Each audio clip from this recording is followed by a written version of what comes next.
Bonjour à tous, merci d'être venus. Au programme de cette conférence, on va s'intéresser au projet bas carbone en lui-même. On va surtout s'intéresser aux conditions de sa réussite. Et pour ce faire, on a donc nos deux intervenants qui sont ici. J'ai nommé Rodrigue Leclèche, qui est responsable du pôle construction chez Pouget Consultants. Et nous avons également Kevin Tizy, qui est responsable de projet en conception environnementale de bâtiments chez Artelia. Merci à tous les deux. Et donc dans un premier temps, je vous propose qu'on rentre tout de suite dans le vif du sujet et qu'on s'intéresse à la chronologie du projet bas carbone. Parce que j'imagine qu'il faut faire les choses dans l'ordre, que c'est très important. Donc dites-nous par quoi on commence. Bonjour tout le monde, merci déjà à vous d'être présents encore à 16h25 un vendredi avant de partir en week-end pour écouter encore un petit peu parler de bas carbone. Et avant de donner la chronologie, on voulait revenir rapidement avec Kevin sur ce que c'est qu'un projet bas carbone, même si vous avez entendu pendant 2 jours de salon un petit peu parler de beaucoup peut-être de définitions, de choses comme ça. J'ai encore des industriels ou des maîtres d'ouvrage qui sont venus me demander c'est quoi bas carbone, à quel moment mon produit peut être considéré comme bas carbone, à quel moment mon bâtiment est considéré comme bas carbone, est-ce qu'il y a une définition. Aujourd'hui dans la construction, vous avez la nouvelle réglementation RE 2020 qui est assez intéressante de ce point de vue-là, qui nous donne une trajectoire d'une décennie d'action avec des seuils qui vont être de plus en plus contraignants à respecter, de plus en plus bas, et qui va définir au final plusieurs niveaux de bas carbone. Le premier niveau 2022, c'est celui d'aujourd'hui, 2025, où on va être une réglementation qui va être plus bas carbone que bas carbone. 2028, on va être encore plus bas carbone que bas carbone. Et 2031, on va être hyper bas carbone par rapport au bas carbone. Donc on s'y perd un petit peu. Ça, c'est pour la construction. Sur la rénovation, il n'y a aucune définition. L'intérêt justement de BBCA, puisqu'on est ici pour parler de BBCA et des labels BBCA, c'est juste de donner un cadre à ce qu'on considère comme étant bas carbone aujourd'hui. Et BBCA passe notamment par plusieurs points qui sont représentés ici. La construction raisonnée. Et là, on va revenir beaucoup dessus. L'exploitation maîtrisée, c'est-à-dire la partie énergétique. Pendant toute la phase d'exploitation, on va maîtriser les consommations et l'énergie qu'on utilise. Le stockage carbone, qui est un point aussi essentiel dans BBCA et dans la stratégie nationale bas carbone, d'essayer d'utiliser nos bâtiments qui sont finalement l'œuvre de l'homme qui est le plus durable pour stocker du carbone. Un point essentiel aussi. Et ensuite, il y a les points innovation, avec notamment l'économie circulaire, mais il y en a d'autres. Et BBCA, justement, voilà, son intérêt, c'est de définir, donner une définition à la fois pour les bâtiments de construction, au-delà de la RE 2020, en complément de la RE 2020 si on veut, mais également sur la rénovation, sur l'exploitation qui a été présentée et lancée aujourd'hui, à l'échelle du quartier également. Donc voilà, BBCA, c'est vraiment cet intérêt de donner à un moment un curseur, un niveau pour dire je suis bas carbone. Et BBCA vise l'excellence bas carbone. Et pour ça, on a besoin justement de passer, de voir les projets différemment, de travailler différemment. Dès en fait les premières phases du projet, c'est essentiel d'être entouré, de choisir un référent bas carbone qu'on a appelé ici, qui est quelqu'un qui va piloter, accompagner l'ensemble de maîtrise d'œuvre et de maîtrise d'ouvrage pour créer une émulation autour du sujet du carbone, pour que tout le monde se sente concerné par ce point-là. Et c'est essentiel de le prendre, on va dire, dès la programmation du projet, dès les premières esquisses, ce sujet, parce qu'on vise vraiment l'excellence carbone. Donc, c'est pas, on peut se dire souvent que faire un projet bas carbone, c'est on remplace un matériau par un autre et on va y arriver. Non, c'est toute la file de conception qui doit être revue. Avec un gros travail dès l'esquisse avec l'architecte. J'ai même envie de dire dès la programmation pour positionner le bâtiment correctement, les usages correctement entre eux s'il y a plusieurs usages. Et ça, c'est important que le référent carbone sensibilise l'ensemble de l'équipe qui va travailler sur le projet dès les premières phases. Et avec notamment des arbitrages qui sont faits relativement tôt, comme c'est indiqué ici, sur la programmation et sur la performance visée.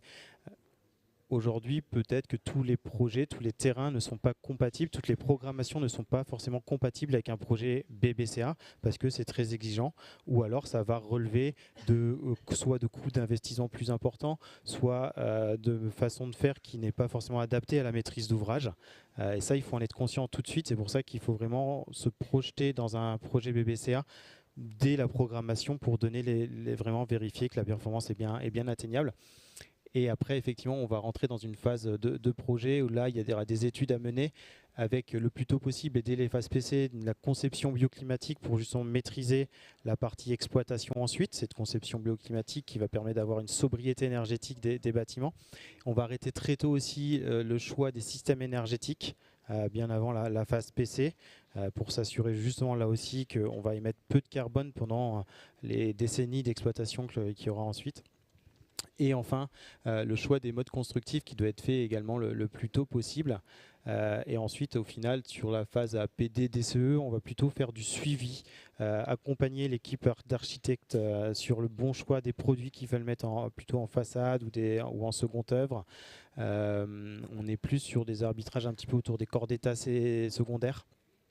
Et en phase pro, on va rédiger un cahier des charges très précis avec l'ensemble des matériaux, des fiches carbone FDES que vous connaissez tous maintenant, qui ont été utilisés pour passer ensuite la main à l'exécution et à la phase d'abord à choix des entreprises. Oui, tout à fait. J'espère que vous m'entendez. Comme dit Rodrigue, une fois qu'on arrive à la phase DCE, on a constitué un dossier de consultation des entreprises pour ceux qui sont familiers avec ces termes. Du coup, là, on a un premier jalon. On va voir si on est dans une démarche de label bas carbone. On va être sur un audit BBCA conception avec un certificateur qui va pouvoir déjà auditer la performance bas carbone de notre projet et qui va éventuellement formuler des écarts qui vont nous permettre de mettre à jour notre DCE. Souvent, les maîtres d'ouvrage apprécient qu'on fasse l'audit assez rapidement pour qu'on puisse mettre à jour avant de lancer vraiment la consultation d'entreprise, et c'est important. Ce jalon, de le faire à fond. Ensuite, on va être dans cette phase d'analyse des offres qui est pour nous un moment clé, puisque finalement, c'est la transformation de l'essai. On passe de la conception à la réalisation, on va passer le projet entre guillemets dans les mains des entreprises, de là ou des entreprises. Et on va croiser les doigts très fort en ayant mis toutes les contraintes qu'il faut pour qu'elle fasse comme on avait prévu qu'elle fasse. Et donc ça, c'est valable pour tout un tas de contraintes techniques et d'objectifs qu'on avait jusqu'à maintenant dans la construction. Et avec le carbone, ça va être pareil. Et donc en phase d'analyse des offres, ce qui va nous intéresser, c'est de s'assurer de la bonne compréhension des entreprises, de l'objectif et de l'ambition du projet par les entreprises, et également de leurs compétences, en regardant leur organisation interne pour le projet, leurs références, les moyens qu'ils vont mettre en œuvre, leur manière de suivre le pilotage de cette ambition bas carbone. Donc ça, pour nous, c'était important de le partager avec vous. Le risque, évidemment, c'est qu'on ait une dégradation de l'ambition de la performance bas carbone qui arrive à ce moment-là et qui est souvent liée à plein de contraintes techniques ou autres, mais souvent avec le dialogue avec les entreprises et souvent aussi en fonction de la bonne gestion économique du projet. Donc on va essayer d'esquiver ces embûches qu'on a sur notre chemin. À partir de là, et puis ensuite on est vraiment dans la phase d'exé. Donc là il va y avoir un rôle de la maîtrise d'ouvrage via ces conseils de piloter cette performance bas carbone avec les entreprises main dans la main. Nous, les premiers retours qu'on a sur des projets qui sont très ambitieux, c'est qu'on a des entreprises qui jouent le jeu vraiment à fond, même si elles n'étaient pas forcément sachantes que c'est leurs premières opérations pour un suivi vraiment poussé du bas carbone. Elles s'y mettent et on arrive à discuter avec elles, on arrive à discuter avec les industriels de qui elles font appel pour finalement mettre des produits en place dans le bâtiment. Et c'est ça qu'on va vouloir assurer. Ça, plus les variantes qu'elles vont nous faire. Donc ça, on va aussi également être avec elles pour s'assurer que ça respecte bien l'ambition du projet. Et puis, tout ce qui est collecte des bons de livraison. Donc ça, c'est aussi un élément hyper essentiel puisque c'est finalement le dernier maillon de la chaîne qui va permettre de prouver que le produit produit bas carbone qui était prévu en conception depuis le début, etc., va être réellement mis en œuvre. Une fois qu'on a plaqué un bardage dessus, on ne pourra plus jamais voir si c'est vraiment ce produit-là qui a été mis en œuvre. Donc c'est fastidieux. Ça demande à tous de de se retrousser les manches pour collecter toute cette documentation, mais c'est nécessaire. C'est nécessaire, et c'est nécessaire pour que tout le monde s'acculture avec ça et qu'on légitime aussi le travail qu'on fait, que tout le monde puisse s'en emparer. Voilà, on arrive à la livraison du projet, et donc on a notre audit BBCA réalisation qui va être pareil, un jalon important avec un certificateur qui va attester de la performance, et puis un calcul réglementaire maintenant qui va aussi devoir être réalisé et qui devrait être présenté en cas de contrôle par l'administration.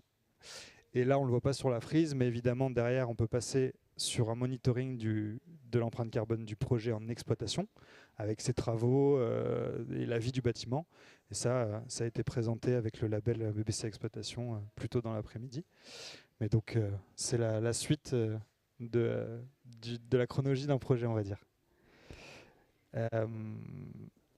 Ouais, voilà qui nous aide déjà à mieux définir les contours de ce projet, avec notamment un mot d'ordre, l'anticipation, mais pas que. Je voulais aussi parler de votre rôle dans tout ça, parce que ça mobilise évidemment beaucoup d'acteurs. Et vous, donc du coup, dans toute cette chaîne d'acteurs, quel est votre rôle? Et notamment, on peut parler de l'ingénierie qui devient de plus en plus importante aussi dans ce type de projet. Donc si vous pouvez nous en dire deux mots. Bien sûr. Effectivement, en fait, vu le niveau d'exigence qui est demandé pour atteindre et respecter un label BBCA, déjà on le voit comme Kevin l'a dit, c'est un processus sur le temps long. Il y a la conception effectivement qu'il faut bien maîtriser, valider, et ensuite il faut suivre. Et c'est très ouvrageux, beaucoup de détails. Récupérer les fiches produits les bons de livraison, c'est un travail assez faramineux. Donc il y a besoin vraiment d'avoir ce référent carbone qui est là pendant tout le long, qui connaît le projet, qui permet de le suivre, et qui est essentiel effectivement pour coordonner l'ensemble de mes équipes de maîtrise d'œuvre et de maîtrise d'ouvrage et d'exécution autour du sujet du carbone, parce que s'il n'est pas là, très rapidement on se rend compte qu'au final tout le monde va un peu lâcher le sujet carbone, les variantes ne vont pas être respectées, on ne va pas regarder si ça respecte toujours ou pas. Donc c'est important qu'il soit toujours là avec des jalons de vérification toujours un peu à pousser. C'est un peu notre travail aujourd'hui, au-delà de faire de l'ingénierie, effectivement, c'est aussi de beaucoup de communication, beaucoup d'exigences, de relancer les gens pour récupérer des éléments. On travaille en équipe quand on est référent carbone, quand on fait nos études carbone, notamment pour du projet BBCA, on a besoin de sensibiliser et de faire de l'apprentissage aussi à tout le monde, parce que c'est quand même encore une démarche pas courante. Malheureusement, ça va le venir de plus en plus. On compte sur vous. Mais du coup, il y a besoin aussi d'apprentissage auprès de tout le monde. Enfin, nos architectes, nos maîtres d'ouvrage d'abord aussi, les bureaux d'études de structure, les économistes.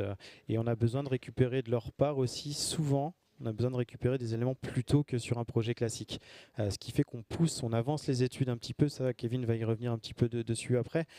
Mais on intervient plus tôt et c'est souvent un peu déstabilisant pour un économiste, par exemple, de leur demander des DQE, enfin des DPGF, des quantitatifs quand on est en phase pré-PC, des choses comme ça. Donc on avance vraiment de notre côté sur l'ingénierie, mais aussi on pousse toute la chaîne d'ingénierie au final à appréhender un petit peu les pratiques, enfin les éléments plus tôt dans un projet. Ça change pas mal la donne. Et après on va montrer ici effectivement les éléments qu'il nous faut. Et on a besoin d'estimatifs, de quantitatifs, on a besoin que les déchantes de charge soient faites le plus tôt possible pour qu'on puisse avoir les bonnes quantités de matière, d'acier dans les bétons. Et comme je le disais en amont, il ne suffit pas de changer un matériau pour être BBCA.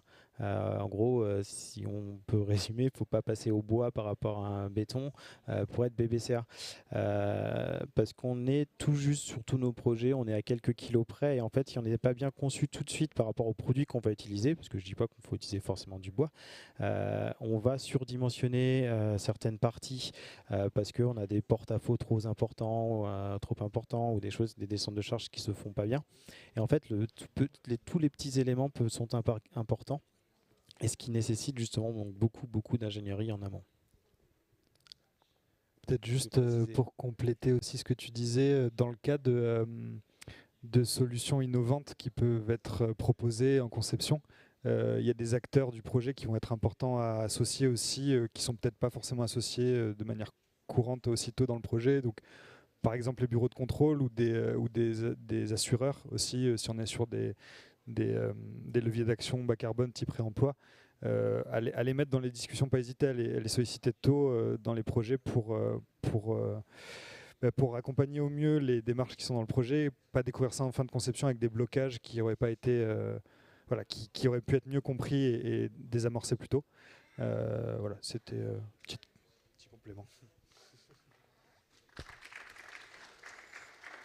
Non, c'est pas nous. Pas encore. Donc très rapidement, si on peut, parce que le temps tourne, si vous pouviez nous donner en quelques points clés pour vous les bonnes pratiques à appliquer, mais aussi les erreurs à éviter pour mener à bien ce type de projet, rapidement si possible. Ok, je vais essayer de faire rapide. Juste sur cette slide, c'était juste pour illustrer 2-3 notions. La première, c'est le graphe de droite, c'est un exemple de poids carbone d'un projet, je crois que c'est du logement. C'était juste pour illustrer le fait que, et vous le savez déjà sûrement, si on décompose un bâtiment en macro-lots, finalement le poids carbone d'un bâtiment il se répartit de manière équilibrée. Que ce soit sur le gros œuvre, le second œuvre ou les lots techniques, c'est à peu près 30-30-30 et du coup ça nous pousse à dire que tous les lots constructifs sont concernés, tous les acteurs de la construction le sont.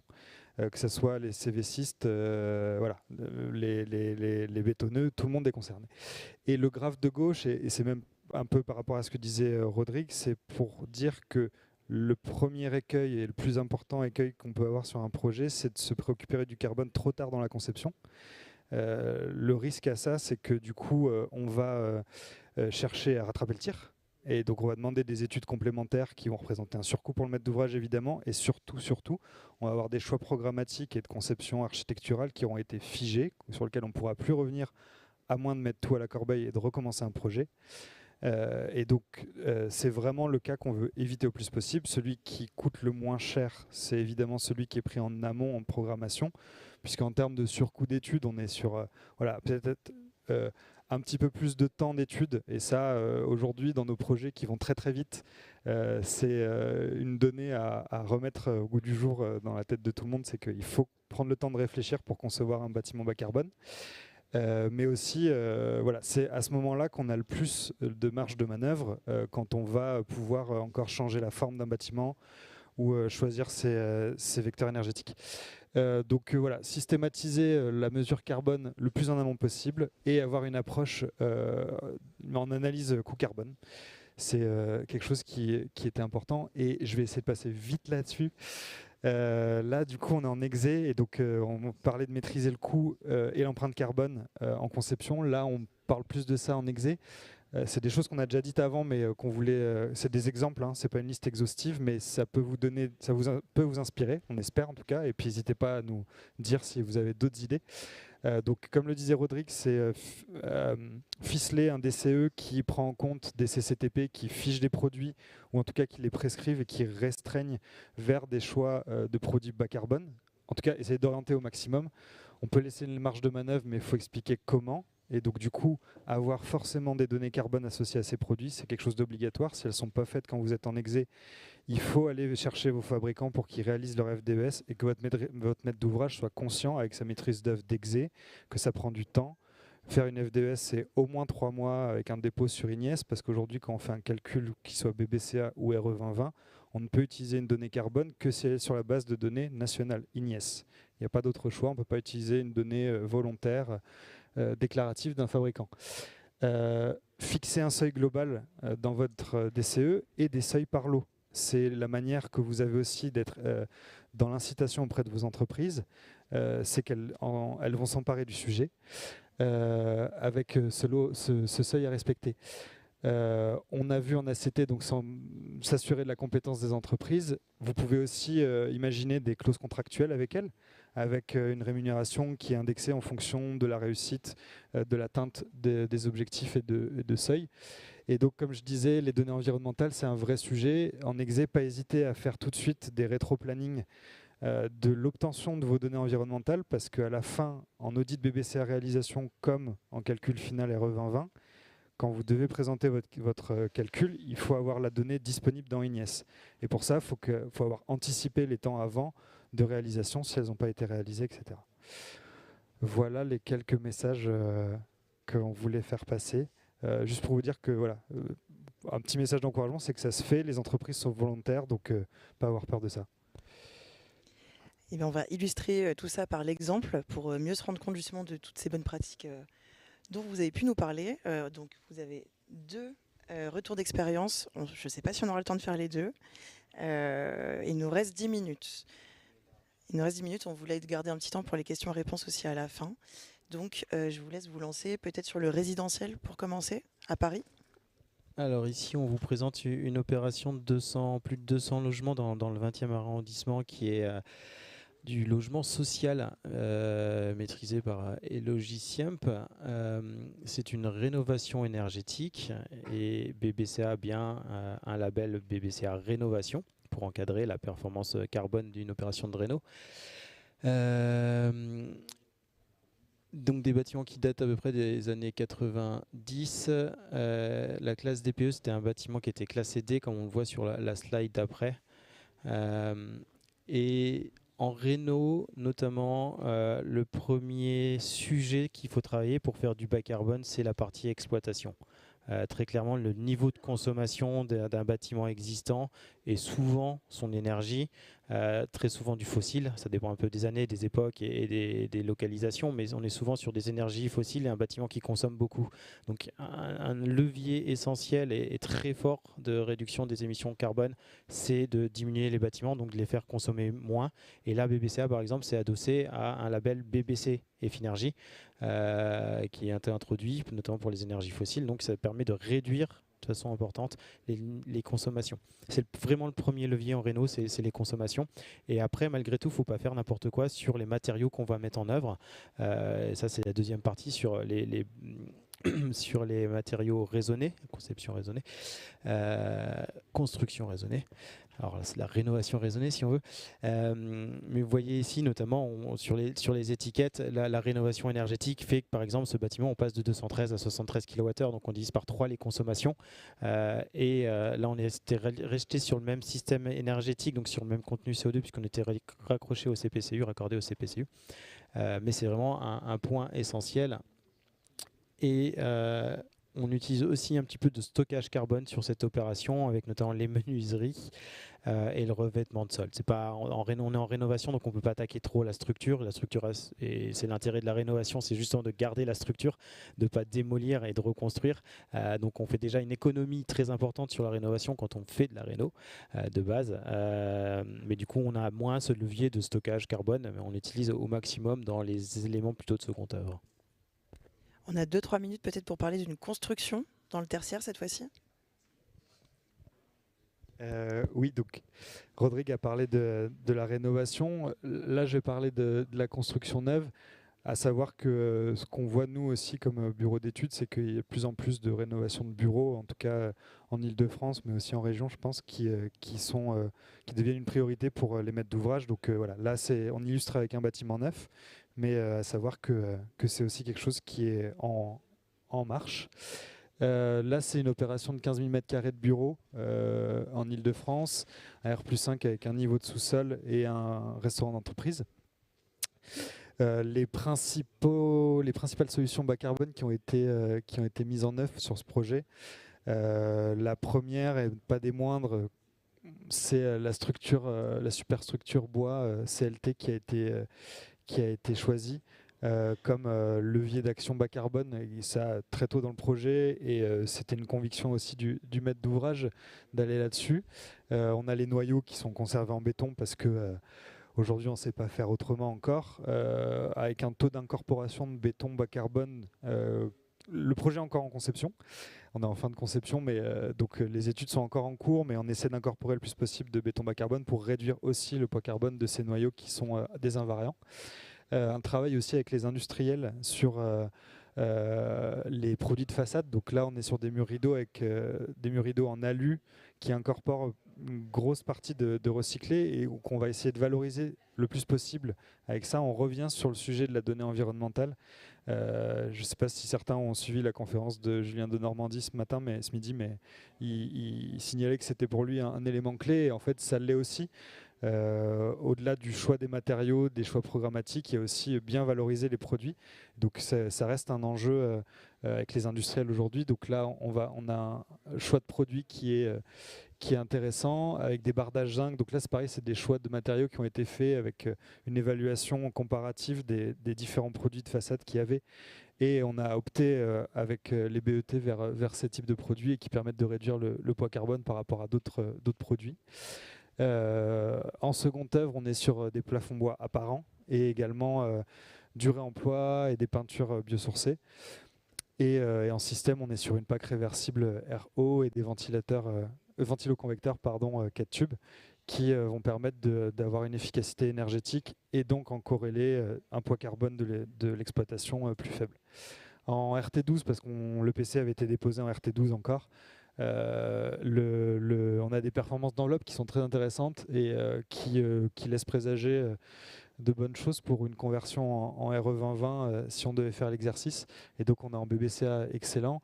Et ça, c'était très rapidement, mais je ne vais pas m'attarder là-dessus. C'était juste pour illustrer où est-ce qu'on se trouvait et juste pour dire que évidemment, avec une structure bois CLT, on avait une part de stockage ici qui est en négatif, qui était importante et qui permettait d'atteindre ce poids carbone du projet à gauche. Voilà, en BBCA excellent à ce stade. Merci beaucoup. Merci. On espère que vous avez désormais toutes les clés pour réussir un projet bas carbone. Il nous reste 3 minutes pour des questions. Si vous voulez quelques précisions. Sinon, je vous laisse. Tout était clair. Sinon, vous avez encore 3 minutes pour continuer à J'ai parler. une question pour Kevin. C'est quoi du béton bas carbone? On va vraiment parler de ça ici. Non, il y a effectivement un peu un écran de fumée des fois qui se met sur certaines communications. Sur le mot bas carbone. Ouais, sur On le a mot une bas question carbone. juste après. Ah. Madame. Peut-être, je pense. Mais tu veux répondre là-dessus? Non, après, il y a des choses qui C'est sont juste faites. effectivement l'appellation bas carbone. Aujourd'hui, on entend beaucoup mon béton bas carbone, des revêtements bas carbone. Au Ouais. final, ça veut un peu rien dire. On compare souvent on se compare par rapport à une base et tout dépend de la base par rapport à laquelle on se compare. Et en fait, c'est dans l'intégration de bâtiments au global où c'est le bâtiment vraiment qui va porter la notion de bas carbone quand il y a une labellisation derrière. C'est ça qui est intéressant, c'est qu'il faut un moment des seuils pour dire je suis bas carbone ou Ouais, pas. tout à Et sinon, fait. c'est un peu du vent sinon. Pascal Cazard, je suis directrice du développement urbain à Rosny-sous-Bois. Je suis architecte de formation. Depuis 2007, je suis passée de l'autre côté pour conseiller les maires avec l'idée d'aider justement les architectes à bien produire. Et donc, je viens aujourd'hui en me posant la question au niveau des villes, au niveau des élus, comment faire pour vous aider.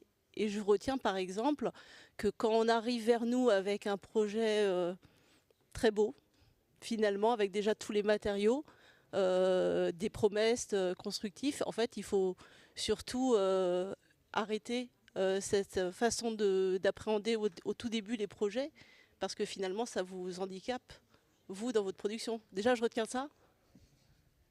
On est assez d'accord effectivement sur le fait, à part s'il y a un travail qui a été fait avec un bureau d'études en amont, mais c'est vrai que très souvent nous on arrive sur des projets un peu tard où au final il y a déjà une image qui a été montrée à la ville, qui plaît à la ville, et nous dès qu'on veut arriver, ben non, il faudrait optimiser ça, le faire de cette façon, changer un produit, et ben on dit eh ben non, c'est déjà passé devant le monsieur le maire, madame le maire, et du coup on peut plus changer les choses, et du coup on perd effectivement des moyens de levier bas carbone, et comme le disait Kevin, si on perd ces moyens-là, on surenchérit le coût de construction derrière et potentiellement soit le projet qui va sortir difficilement, soit l'ambition bas carbone qui va être revue, quoi. Et deuxième point, c'est dans vos documents d'urbanisme d'ouvrir la porte vers des matériaux, par exemple, qui sont décarbonés aussi, parce que souvent on peut voir des projets encore ou des PLU où il y a certains matériaux qui sont proscrits et qui ne nous plaisent pas trop, enfin, où on aimerait plus voir. Oui, je pense qu'il y a un gros travail à faire. Pour l'instant, on ne l'a pas encore énormément fait, je trouve, vis-à-vis quel est l'urba bas carbone qu'il faudrait faire et comment inscrire ça dans les règles d'urbanisme.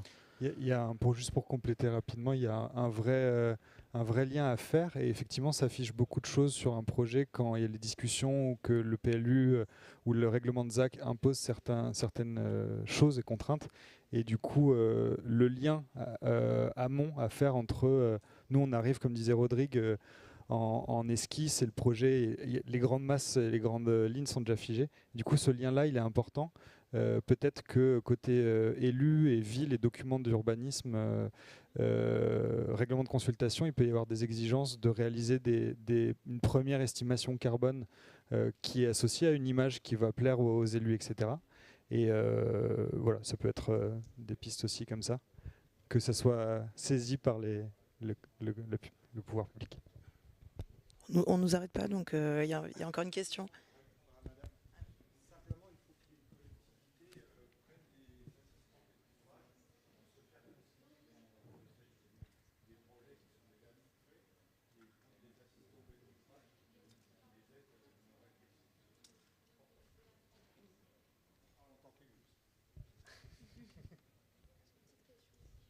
Bah écoutez, oui, hein. On va rester là. Bonjour, moi je suis responsable technique chez Interconstruction en promoteur immobilier. Et ma question justement concernant projet ou matériaux bas carbone, est-ce qu'aujourd'hui on a des seuils justement sur un projet pour considérer que c'est le matériau est bas carbone ou le projet est bas carbone? Et est-ce qu'un projet qui répond à la RE 2020 est considéré bas carbone? C'est comme je le disais, effectivement, en amont, il n'y a pas de définition du bas carbone. Donc aujourd'hui, beaucoup considèrent que la RE est une avancée forte sur le sujet du bas carbone et peuvent dire que c'est du bas carbone. Tout dépend effectivement par rapport à quoi on se compare. Moi, je considère que la RE, par exemple, n'est pas du tout bas carbone. La RE poursuit la RT 2012. Il y a quelques évolutions sur la performance énergétique des bâtiments, mais pas sur les matériaux. Ça sera plus à partir du 2025. On va faire un effort, j'espère, sur la partie matériaux et 2028. Et pour moi, voilà, là où on peut commencer pour moi de parler de bas carbone, c'est le label BBCA où on change vraiment les pratiques. D'une part dans la façon de construire, et c'est ça qui est aussi importante, c'est qu'aujourd'hui on a besoin de changer les façons de faire. C'est ce qui nous amènera à terme à avoir des bâtiments vraiment bas carbone. Et après, fixer avec un seuil qui est ambitieux et qui bouge les matériaux aussi, quoi. Oui. On conclut là-dessus, je pense. Merci beaucoup. Merci. Merci.